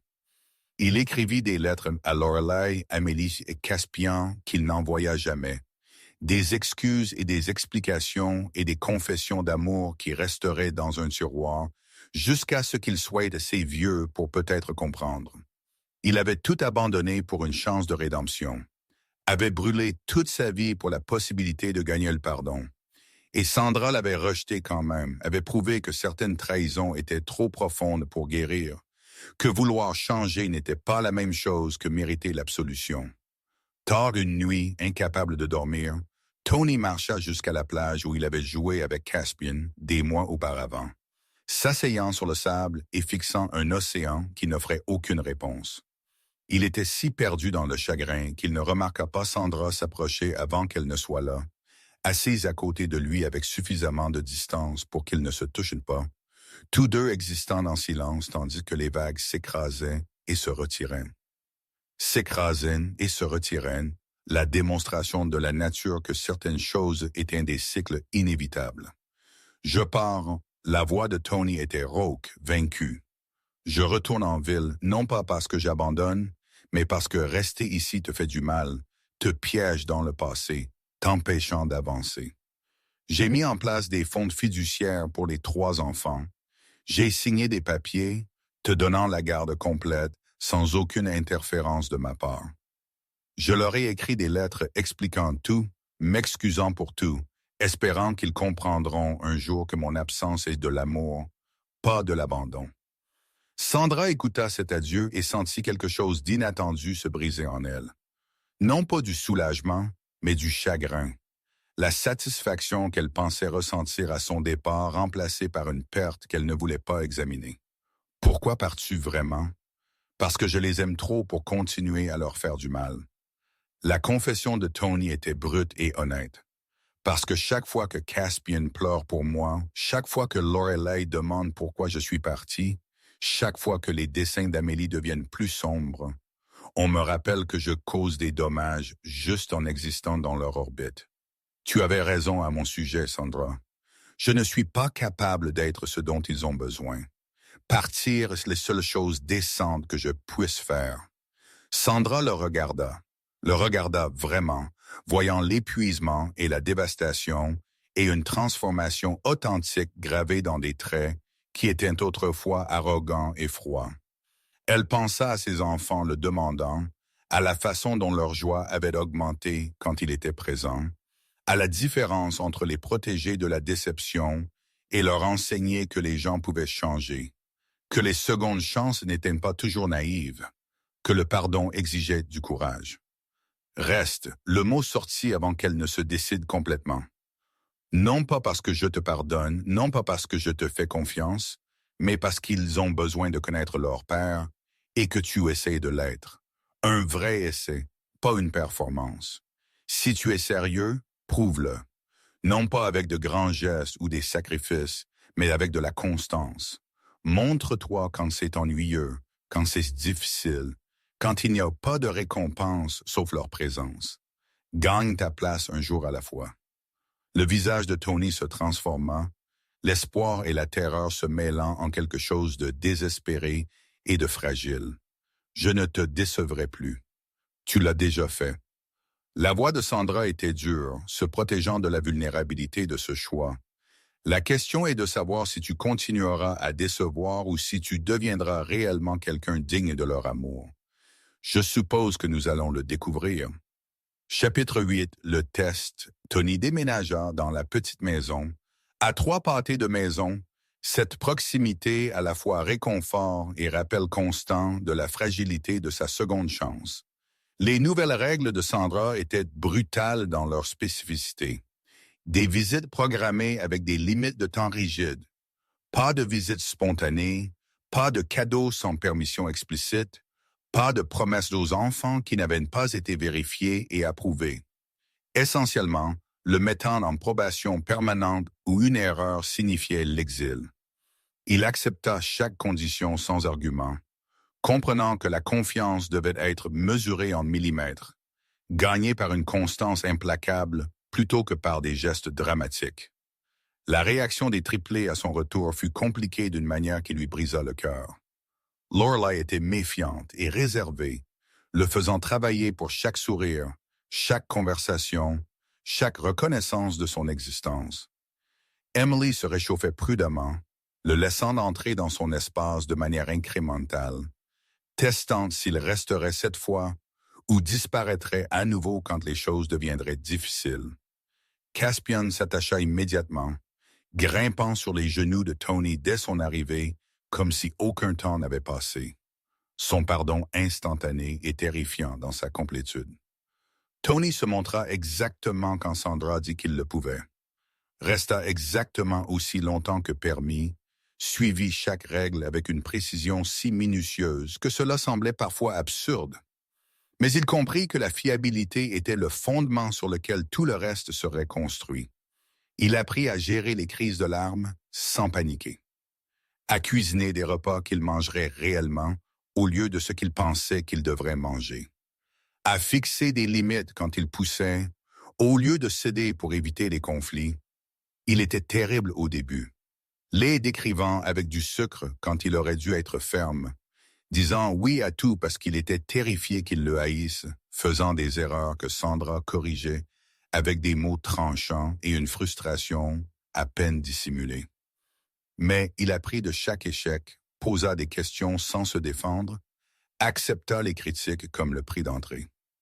Sandra observa cette transformation avec un espoir prudent, attendant le moment où Tony réaliserait à quel point la parentalité était vraiment difficile et se retirerait vers des options plus faciles. Mais les mois passèrent et il continuait de se montrer, continuait d'essayer, continuait de les choisir même quand les visites étaient ennuyeuses ou épuisantes ou ingrates, même quand il n'y avait pas de récompense sauf leur présence. Rosalind devint l'allié inattendu de Tony, lui enseignant les recettes que les enfants aimaient, expliquant leur personnalité d'une manière qui l'aidait à comprendre leurs besoins, lui donnant une sagesse sur la patience et la persévérance que ses propres parents n'avaient jamais offerte. La maison, à 3 pâtés de maison, se transforma lentement en une deuxième maison pour les triplés, remplie de leurs dessins et jouets et preuves d'existence, l'espace autrefois immaculé de Tony devenant magnifiquement chaotique. Sandra se retrouva à s'adoucir progressivement, permettant des visites plus longues, lui faisant confiance pour du temps seul pendant qu'elle faisait des courses, le voyant comme un partenaire plutôt qu'une menace. Ils développèrent une relation de coparentalité professionnelle et distante mais fonctionnelle. Tous deux privilégiant les besoins des enfants sur leurs sentiments compliqués, tous deux attentifs à ne pas reconnaître l'attraction qui parfois scintillait entre eux comme une étincelle dangereuse. Puis le père de Tony mourut soudainement, une crise cardiaque massive qui le tua avant l'arrivée de l'ambulance, et Tony dut retourner en ville pour les funérailles. Il demanda à Sandra s'il pouvait emmener les enfants avec lui pour rencontrer leur famille. Pour comprendre d'où ils venaient, même si cette histoire était compliquée, l'instinct de Sandra fut de refuser, de les éloigner de la toxicité du monde de Tony. Mais elle vit une douleur authentique dans ses yeux, mêlée à un désir de partager quelque chose de réel avec eux. Alors elle accepta un voyage d'un week-end avec des conditions strictes de supervision et de sécurité. La ville sembla différente à Sandra cette fois, moins menaçante maintenant qu'elle avait construit une vie au-delà d'elle, moins capable de définir sa valeur. La maison familiale de Tony était exactement ce à quoi elle s'attendait, massive et froide et pleine de choses coûteuses qui n'étaient pas faites pour être touchées, parfaite comme un musée et absolument sans vie. Dorothy fut d'une révélation, cependant, une femme qui avait passé sa vie dans l'ombre de son mari, mais qui émergea après sa mort avec une chaleur et une force surprenantes. Elle regarda les triplés avec un amour immédiat, ses yeux se remplissant de larmes alors qu'elle s'agenouillait à leur hauteur, touchant leur visage comme si elle confirmait qu'ils étaient réels. « J'attendais de vous rencontrer. » La voix de Dorothy était douce, pleine d'émerveillement. « J'espérais que mon fils ferait ce qu'il fallait. Et vous voici. Vous voici enfin. » Elle leur avait préparé des chambres, remplies de jouets et de livres adaptés à leur âge, preuve qu'elle avait planifié ce moment, espérant cette chance. Sandra regarda cette élégante femme blanche embrasser ses enfants sans hésitation ni jugement. Reconnaissant que toute la famille de Tony n'était pas du poison, que certaines branches avaient survécu aux eaux toxiques. Les funérailles furent difficiles, Tony faisant face à des membres de la famille qui chuchotaient sur son divorce et ses enfants, leur jugement évident même quand ils essayaient de le cacher. Mais Dorothy se tint à ses côtés avec une fierté féroce, présenta les triplés comme ses petits-enfants sans qualification ni excuse, son défi faisant comprendre que quiconque avait un problème pouvait partir. Sandra vit Tony dans le contexte des dégâts de sa famille et comprit des choses qu'elle n'avait pas comprises auparavant. Comment la cruauté de son père l'avait façonné, comment la faiblesse de sa mère n'avait pas réussi à le protéger, comment il avait été entraîné dès la naissance à valoriser l'apparence sur l'authenticité. La connaissance n'effaça pas sa trahison, mais ajouta du contexte, compliquant le récit qu'elle se racontait sur son caractère. La dernière nuit, après que les enfants eurent dormi dans leur chambre temporaire, Tony et Sandra s'assirent dans la bibliothèque où ils lui avaient autrefois offert de l'argent pour effacer leur existence. La symétrie ne leur échappa pas, ce moment de bouclage lourd de sens et d'émotions inexprimées. « Mon père est mort en me haïssant. » La voix de Tony était vide. Ces derniers mots concernaient la façon dont j'avais détruit son héritage, jeté tout ce qu'il avait construit pour des enfants qui ne seraient jamais acceptés dans son monde. Il est mort en colère que j'ai choisi l'amour sur le devoir. Je suis désolé. Sandra le pensait, reconnaissant qu'un chagrin compliqué restait un chagrin, que perdre un parent avec qui on avait une relation difficile portait sa propre douleur spécifique. Je ne le suis pas. La confession de Tony fut calme mais certaine. Sa mort m'a libéré de la dernière chaîne, de la dernière obligation. Je suis enfin libre d'être moi-même, quel que soit celui-là. Sandra le regarda, voyant l'épuisement et le soulagement, et quelque chose qui aurait pu être la paix, comprenant que la transformation était possible même pour des gens élevés dans la toxicité, que choisir d'être différent de ses parents était une forme de courage. Tu as bien fait avec eux. L'aveu lui coûta quelque chose. Les enfants t'aiment, Tony, pas comme une idée ou à cause de ce que tu peux leur fournir, mais parce que tu te montres, parce que tu es présent, parce que tu essaies d'être ce dont ils ont besoin. J'essaie d'être ce que tu m'as appris qu'ils avaient besoin. Tony la regarda dans les yeux. Tu es une mère incroyable, Sandra. Tu les as sauvés quand j'ai essayé de les détruire. Tu leur as construit une vie quand je ne t'ai rien offert. Tout ce qu'ils ont de bon vient de toi. Le moment s'étira entre eux, chargé de choses qu'aucun des deux n'était prêt à dire. Tous deux conscients que quelque chose changeait, que quel que soit cet arrangement de coparentalité était devenu, il évoluait vers quelque chose de plus compliqué et dangereux. Tony se pencha en avant, son intention claire, donnant à Sandra le temps de reculer, d'arrêter cela avant que cela ne commence. Elle aurait dû battre en retraite, aurait dû maintenir ses limites, aurait dû se souvenir que mélanger la passion avec leur partenariat fragile pouvait tout détruire. Au lieu de cela, elle l'embrassa, féroce et désespérée, et pleine de 3 ans de rage et de chagrin et de désir indésirable. Tony répondit avec une intensité égale, ses mains dans ses cheveux. Leur corps se souvenant de ce que leurs esprits avaient essayé d'oublier, passion et douleur si enchevêtrées qu'elles étaient indiscernables. Sandra se retira la première, haletant, horrifiée d'elle-même, comprenant qu'elle venait de tout compliquer irrémédiablement. C'était une erreur. Je sais. La voix de Tony était rauque, ses yeux sombres de confusion et de peur déchaînée. Ils restèrent assis en silence. Tous deux terrifiés par ce qui venait de se passer, tous deux sachant que franchir cette ligne changeait tout, aucun des deux n'étant prêt à examiner ce que cela signifiait ou où cela menait, le poids de leur choix s'imposant comme une force physique. Chapitre 9, le devenir. Le baiser dans la bibliothèque devint le tremblement de terre qu'aucun d'eux ne reconnut, mais que tous deux ressentirent constamment. Déplaçant le sol sous leur arrangement de coparentalité soigneusement construit, Sandra se retira immédiatement après être rentrée chez elle, imposant à nouveau une distance, terrifiée que la mémoire de son corps de l'aimer l'emporte sur la mémoire de la trahison de son cerveau, que le désir physique ne la pousse à la vulnérabilité. Tony respecta son espace, mais commença à écrire des lettres.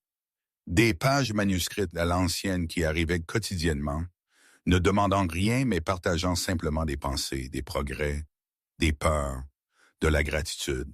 Il écrivit sur les séances de thérapie, où il déballait les dégâts de son père, sur la réalisation qu'il avait fui l'intimité toute sa vie parce que la vulnérabilité lui semblait une faiblesse, sur le fait de comprendre que Sandra et les enfants représentaient tout ce qui était réel. Il avait été conditionné à craindre. Sandra lut ses lettres tard le soir après que les triplés eurent dormi, reconnaissant une vulnérabilité et une authenticité qu'elle n'avait jamais vues en lui auparavant, observant à travers ses mots qu'il faisait le difficile travail de changer réellement au lieu de simplement jouer la comédie du changement. Ses murs commencèrent à se fissurer progressivement, de petites fissures qui laissaient entrer la lumière et la possibilité et un espoir terrifiant. Dorothy devint une présence inattendue dans leur vie, visitant mensuellement, comblant les triplés d'attention tout en respectant l'autorité de Sandra, leur enseignant leur héritage et la responsabilité qui allait avec le privilège. Elle s'excusa à plusieurs reprises de ne pas avoir protégé Tony de son père, de ne pas lui avoir donné l'enfance qu'il méritait, d'être resté les bras croisés pendant qu'il était moulé en quelqu'un incapable de connexion authentique. J'étais faible quand cela importait. La confession de Dorothy était lourde de regrets. J'ai laissé mon mari détruire la capacité d'aimer de notre fils parce que j'avais trop peur de lui tenir tête. Je ne peux pas annuler ces dommages, mais je peux essayer d'être présente pour mes petits-enfants, de leur donner ce que j'ai échoué à donner à Tony. Sandra se sentit s'adoucir envers cette femme qui avait toutes les raisons de les rejeter, mais qui les embrassa au lieu de cela avec une féroce dévotion, qui défia son propre cercle social pour revendiquer ses petits-enfants métis comme famille, qui prouva que la transformation était possible même pour des gens élevés dans le privilège et les préjugés. Les mois passèrent avec une lenteur agonisante, chaque jour Un autre test pour savoir si Tony maintiendrait sa constance ou reviendrait à d'anciens schémas. Il se présenta à chaque visite prévue, ne manqua jamais un engagement, ne trouva jamais d'excuses quand les choses devenaient difficiles. Il apprit à tresser les cheveux de Lorelei après des semaines de tutoriels YouTube, trouva comment apaiser l'anxiété d'Amélie sans mots, devint le lieu sûr de Caspian quand le monde semblait trop grand et effrayant. Lorelei commença à l'appeler papa 8 mois après son retour, non pas parce que quelqu'un l'avait poussé, mais parce qu'elle avait décidé qu'il l'avait mérité. Son approbation la plus difficile et la plus significative. La première fois qu'elle utilisa le mot, le visage de Tony s'effondra, des larmes coulant sur ses joues, sa gratitude et son incrédulité si brutes que Sandra dut détourner le regard de l'intimité de la scène. Amélie créa un portrait de famille qui incluait tout le monde, Sandra et Tony et les 3 enfants, et tante Rosalind et grand-mère Dorothy, une vision de famille qui existait dans son imagination, mais devenait lentement réelle. Elle le donna à Tony pendant une visite, observant attentivement son visage pour évaluer sa réaction. Et quand il l'accrocha sur son réfrigérateur avec révérence, le traitant comme un or précieux, elle sourit pour la première fois en sa présence. Caspian raconta à tout le monde à la maternelle que son papa, qui était perdu mais était revenu, un simple récit d'enfant qui capturait la complexité mieux que n'importe quelle explication d'adulte. Les enseignants le mentionnèrent à Sandra avec inquiétude, s'assurant qu'elle était en sécurité, que ce n'était pas une situation dangereuse. Et Sandra se retrouva à défendre Tony, expliquant qu'il était vraiment présent, qu'il essayait vraiment, qu'il était vraiment transformé. Sandra regarda ses enfants tomber amoureux de leur père et sentit sa propre résistance s'effondrer. Comprenant que le pardon n'était pas une décision unique, mais une série de choix, une pratique quotidienne de libérer le ressentiment et de choisir la connexion. Tony fit ses preuves par la constance plutôt que par de grands gestes, se présentant aux rendez-vous médicaux et aux événements préscolaires et aux crises de minuit, devenant le genre de père que Sandra avait autrefois rêvé qu'il pourrait être, mais ne s'était jamais attendu à voir réellement. Un soir, après un dîner particulièrement chaotique, où Amélie avait renversé du jus partout, Caspian avait eu une crise de larmes à propos des routines du coucher, et Lorelei avait déclaré qu'elle détestait tout. Tony aida Sandra à nettoyer la cuisine dans un silence confortable. Ils travaillaient l'un autour de l'autre avec une aisance pratiquée. Leurs mouvements synchronisés après des mois de coparentalité, et Sandra réalisa que cela ressemblait à un partenariat, à une famille, à quelque chose qu'elle avait cessé de croire possible. Merci de me donner cette chance. La voix de Tony était calme, attentive à ne pas briser la paix du moment. Merci de croire que je pouvais changer, même quand je ne le croyais pas moi-même. Sandra le regarda, cet homme qui l'avait brisé et s'était reconstruit, qui les avait choisis avant toute autre chose, qui avait appris que l'amour était sacrifice et présence, et se montrer même quand c'était ennuyeux et ingrat. Tu l'as mérité, Tony. Tu le gagnes chaque jour. Le baiser se produisit graduellement cette fois. Non pas une passion explosive, mais une connexion tendre, tous deux se dirigeant l'un vers l'autre avec intention et peur et espoir. Tony lui caressa le visage comme si elle était quelque chose de précieux, son toucher doux et interrogateur, et Sandra se pencha dedans, acceptant ce qu'elle avait combattu pendant des mois. « Je t'aime ». La confession de Tony était simple, sans qualification ni condition. « Je n'ai jamais cessé de t'aimer, Sandra. J'étais juste trop brisé pour savoir comment t'aimer de la bonne manière. Laisse-moi réessayer. Laisse-moi te montrer que je peux être ce que tu mérites. » Sandra voulut se protéger, lui rappeler la trahison, maintenir les murs pour sa sécurité. Mais elle était épuisée de se battre, fatiguée de laisser la peur prendre ses décisions. Si nous faisons cela, c'est pour toujours, Tony. Pas de fuite quand ça devient difficile, pas de choix de carrière sur la famille, pas de retour à l'homme qui nous a jetés. Pour toujours ou rien. Pour toujours, la promesse de Tony était absolue. Je passerai le reste de ma vie à prouver que je le pense. » Ils s'embrassèrent à nouveau, plus profondément cette fois, 3 ans de désir et de rage et de chagrin et d'espoir mêlés, tous deux comprenant qu'ils choisissaient quelque chose de terrifiant et de beau, tous deux prêts à tout risquer pour la possibilité d'être entiers. La proposition vint des mois plus tard, non pas dans un restaurant ou un spectacle public, mais dans la cuisine de Sandra après un autre dîner chaotique. Tony s'agenouillant au milieu du désordre et du chaos, tenant une bague belle mais pas ostentatoire. « Épouse-moi.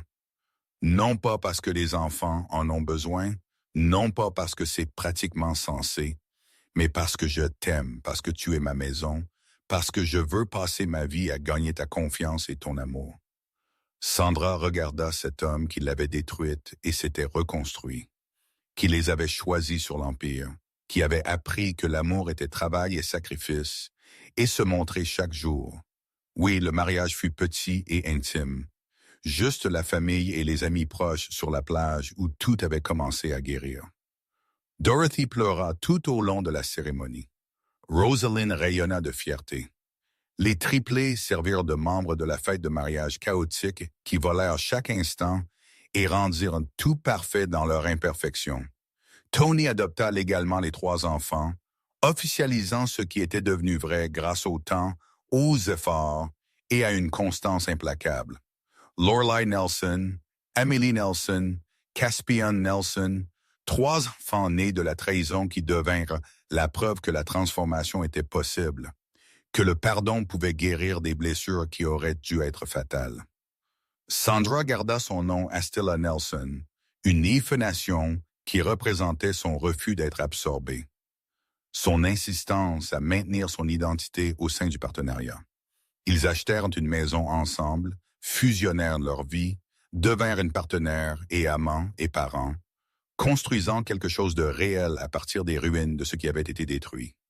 Les enfants grandirent en connaissant leur histoire, les parties difficiles et les parties de guérison, comprenant que leur père avait échoué, mais avait choisi de devenir meilleur, que la force de leur mère les avait tous sauvés, que la famille était quelque chose que l'on choisissait chaque jour par l'action, plutôt que par la simple biologie.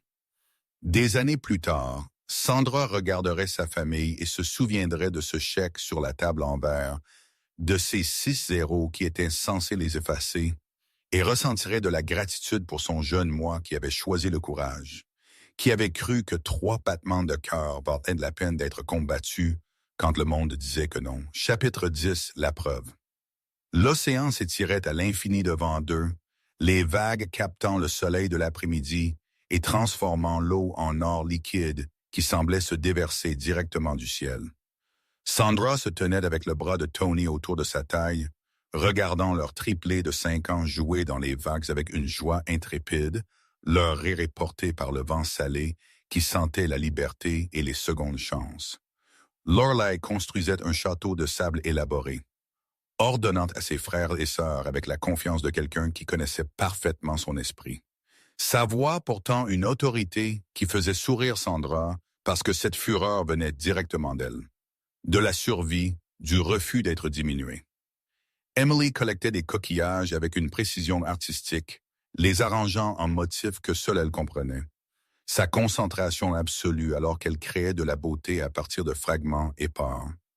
Caspian poursuivait les vagues avec abandon, hurlant de joie quand l'eau lui attrapait les pieds, sa joie contagieuse et pure et non compliquée par le poids de l'histoire que ses parents portaient.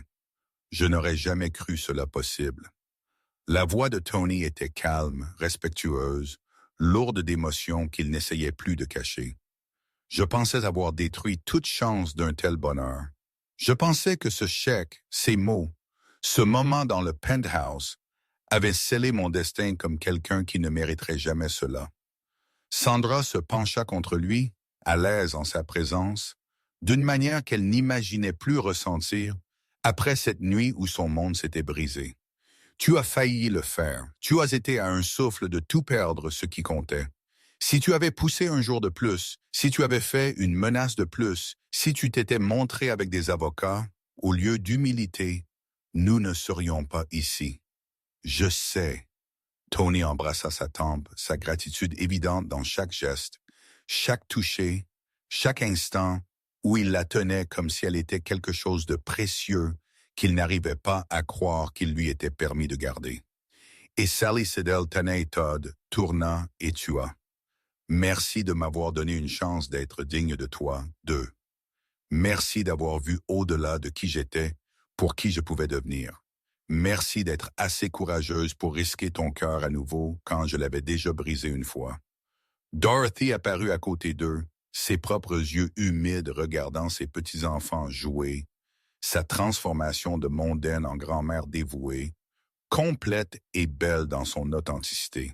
Elle avait vendu le manoir après les funérailles de son mari, donné la moitié de sa fortune à des causes qu'il aurait détestées et reconstruit sa vie autour de ce qui importait réellement, au lieu de ce qui semblait impressionnant. Elle visitait chaque mois maintenant, restait dans la chambre d'amis que Lorelai avait décorée avec des dessins au crayon, lisait des histoires au coucher avec des voix qui faisaient rire les enfants, et aimait avec l'intensité de quelqu'un rattrapant le temps perdu. Ils sont magnifiques, vous deux. La voix de Dorothy portait l'émerveillement et la fierté. Vous avez construit quelque chose d'extraordinaire à partir de pièces très brisées. Vous avez pris la dévastation et l'avez transformée en ceci, en eux. Il y en a une famille qui ne devrait pas exister, mais qui existe parce que vous avez tous deux refusé d'abandonner. Sandra sourit, reconnaissant la vérité dans ses mots, sentant le poids de leur voyage se transformer en quelque chose de plus léger, quelque chose qui ressemblait moins à un fardeau et plus à un triomphe. Leur famille était non conventionnelle, née de la trahison et reconstruite par le pardon, désordonnée et imparfaite et absolument réelle d'une manière que la perfection polie ne pourrait jamais atteindre. Tony avait fait le travail brutal de transformation, avait affronté ses démons et changé fondamentalement, avait démoli tout ce qu'il pensait le définir pour découvrir qui il était réellement sous la performance. Mais Sandra avait fait un travail tout aussi difficile. Apprendre à faire confiance à nouveau après que la confiance ait été brisée, à pardonner sans oublier, à permettre l'amour après la dévastation, lui avait appris que l'amour était dangereux. Rosaline les rejoignit, sa présence solide et réconfortante, portant le sac de plage rempli de serviettes et de collations et de toutes les choses pratiques qui rendaient des sorties en famille possibles. Elle avait été leur ancre à travers toutes les tempêtes, celle qui les avait maintenus ensemble quand ils s'effondraient, qui croyait aux secondes chances quand Sandra voulait construire des murs pour toujours. Elle croisa le regard de Sandra et sourit. Ce sourire entendu qui disait qu'elle avait toujours su comment l'histoire se terminerait, que l'amour était plus puissant que la douleur quand les gens étaient prêts à faire le travail. Caspian courut vers eux soudainement, dégoulinant et couvert de sable, se jetant dans les bras de Tony avec une confiance totale qu'il serait rattrapé, que son père serait toujours là pour le rattraper. Tony le serra fort, pressant des baisers sur ses boucles humides, son amour simple et absolu, sa gratitude pour cette confiance évidente dans la façon dont ses mains tremblaient légèrement alors qu'il tenait son fils. Lorelai suivit, exigeant de l'attention avec le ton impérieux de quelqu'un qui savait qu'elle était adorée, voulant que ses parents voient son accomplissement architectural, qu'il soit témoin de sa création. Emily vint en dernier, serrant des coquillages qu'elle voulait montrer à sa mère, sa voix calme décrivant les motifs qu'elle voyait, les histoires que chaque coquillage contenait. L'univers qu'elle trouvait dans de petites choses magnifiques. Sandra les rassembla tous près, son cœur assez plein pour faire mal, comprenant que ce moment était ce pourquoi elle s'était battue pendant ses premiers jours désespérés, où elle ne savait pas comment elle allait survivre. Ce qu'elle avait choisi quand elle s'était éloignée du chèque de Tony. Ce qu'elle avait construit à travers l'épuisement et la détermination et le refus de laisser son rejet définir leur valeur.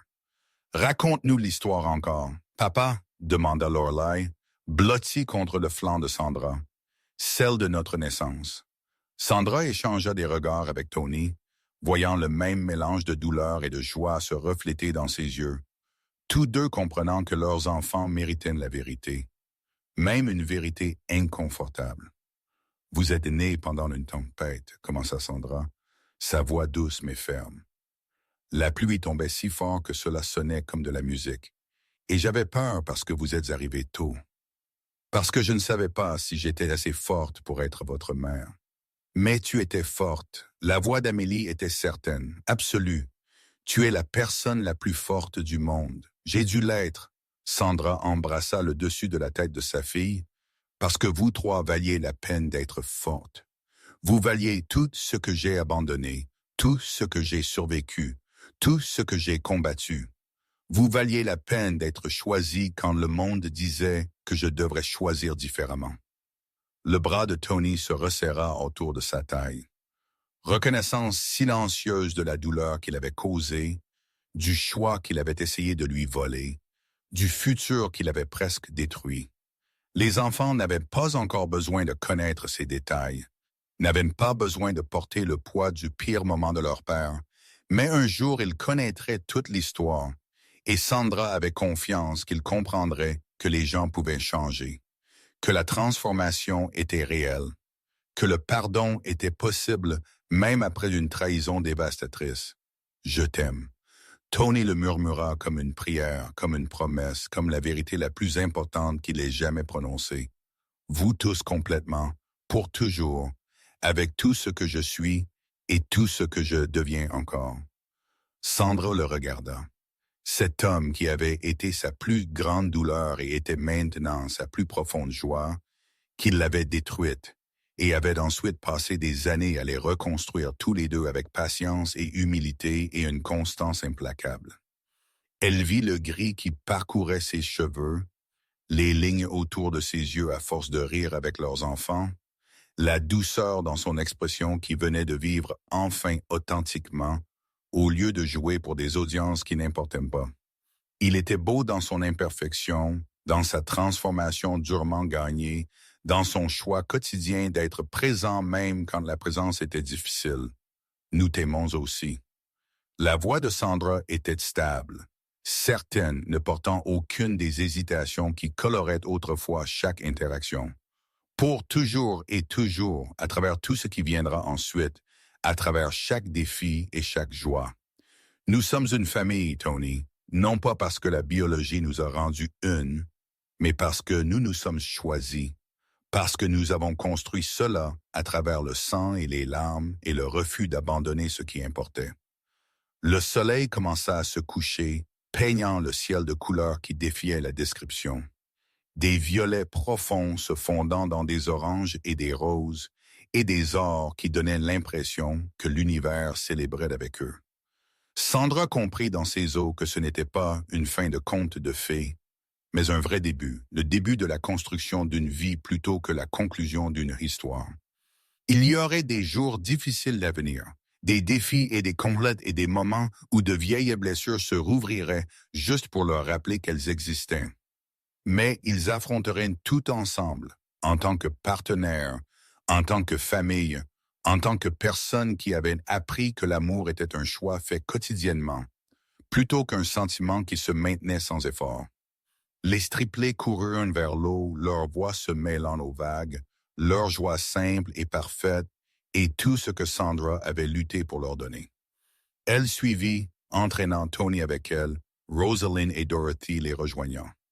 Tous marchant ensemble dans les vagues, leur rire s'élevant au-dessus du bruit des vagues, leur famille s'étendant pour inclure tous ceux qui choisissaient l'amour sur le jugement, la présence sur la perfection. Sandra regarda la plage derrière eux, les empreintes qu'ils avaient laissées dans le sable. Preuve de leur présence, preuve de leur existence, marque qui serait emporté par la marée, mais serait refait demain et le jour d'après, et chaque jour où il choisissait de se montrer. Il pensa à la fille qui était sortie de ce bureau de penthouse avec rien d'autre que le chagrin et la détermination, qui avait choisi la vie quand l'effacement aurait été plus facile, qui avait bâti des miracles à partir de la dévastation. Merci.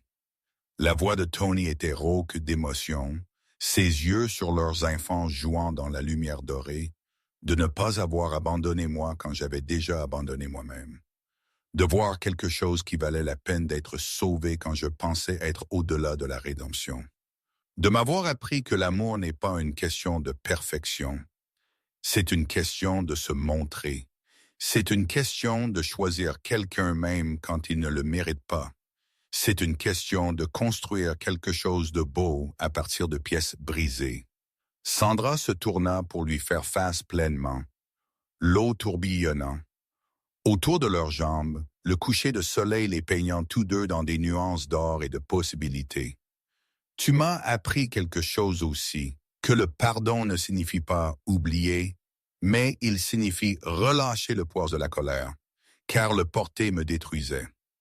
Que la transformation est possible quand quelqu'un est prêt à faire le travail brutal de changer. Que les secondes chances sont terrifiantes et belles, et parfois la chose la plus courageuse que nous puissions faire. Ils s'embrassèrent, doux et sucrés et pleins de promesses, tandis que leurs enfants jouaient à proximité et que les gens qui les aimaient regardaient avec des larmes et des sourires, tous étant témoins de cette famille qui ne devrait pas exister, mais qui existe, qui est née de la pire trahison et est devenue la plus belle rédemption. C'était leur preuve que la transformation était possible, que le pardon pouvait guérir des blessures qui auraient dû être fatales, que certaines erreurs devenaient le fondement de quelque chose de plus fort que ce qui existait auparavant. Non parfait, réel, non facile, mais valant chaque moment difficile, chaque larme versée, chaque mur abattu, chaque choix d'être vulnérable quand la sécurité aurait été plus simple. Non la fin, mais le début de tout ce qui comptait, de tout ce pourquoi il valait la peine de se battre, de tout ce qui rendait la vie plus qu'une simple survie, mais valant réellement la peine d'être vécue. Les vagues continuaient d'arriver, régulières et éternelles. Et Sandra comprit que leur amour serait comme cela, constant à travers les tempêtes et le calme, présent à travers la dévastation et la joie, se choisissant chaque jour jusqu'au dernier souffle de leur corps, et au-delà, dans tout ce qui viendrait ensuite pour toujours et toujours, exactement comme ils l'avaient promis.